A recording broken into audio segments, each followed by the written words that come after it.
Such a pleasure to talk to you about being the new addition to the Now You See Me family. Thank you. Walter, can we describe him as a villain? Yes. Or not in his mind? I'm definitely not in his mind. See, Walter's quite a lonely character, I think. I think he's just like half of his motivation for doing what he does in this film is just to try and get some friends. And I think he is slightly enamored by the Horsemen and just thinks they're the coolest and wants them to like him, but because they don't, he sort of resorts to, not treating them well. But it was incredibly fun to come in to this group, and just, even though I'm not like a huge part of the movie, but like it was fun to get to go in and interact with the group, and like I had some really great scenes with like Woody and stuff that was incredibly fun to play, and Mark and Jesse and everyone really.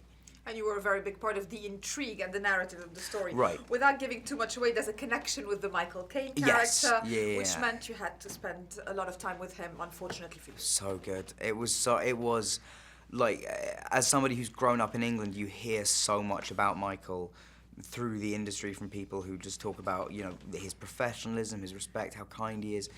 And, to witness all that firsthand for yourself was really, like, amazing. And also to witness, there are so many actors who get to, much younger than Michael, who are jaded and sort of bored of it all and like to give off that attitude. And Michael just still has so much joy in his work and loves what he does, clearly, that it's a real inspiration. Also fun in those types of films, the locations where you get to go. Obviously, London is probably not as exciting for you as Macau was, but Yeah. did you go there? I did. It was a little bit ridiculous that I did, but I did. I had, I think I had 4 scenes in Macau. I'm sure if they'd wanted to, they could have done them in London. But they were kind enough to say, hey, no, we've got some scenes written out in Macau for you. So I was like, okay, great, I'll go. So I ended up having a lovely time to sort of explore Macau for a couple of weeks and I felt really bad. It was one of those days where I'd go into work and be like, hey, guys, sorry, you've all been working for like 12 hours and I've just been like gambling in a casino. How's everyone doing?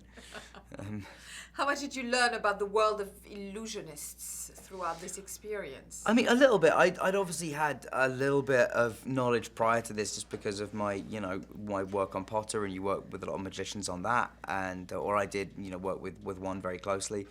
So I sort of knew a little bit about some stuff, but to be able to hang out with Blake, Andre, and Keith, who were the kind of the main teachers on this film, was just so cool. I mean, what they do is amazing, and it's also like they're kind of the next level of magic, where it's all good if like you see somebody on TV who's doing magic tricks and something, but these are the guys that like invent stuff. Like they invent tricks for David Blaine to use, or for like Guy Hollingsworth or someone like that. It's pretty incredible.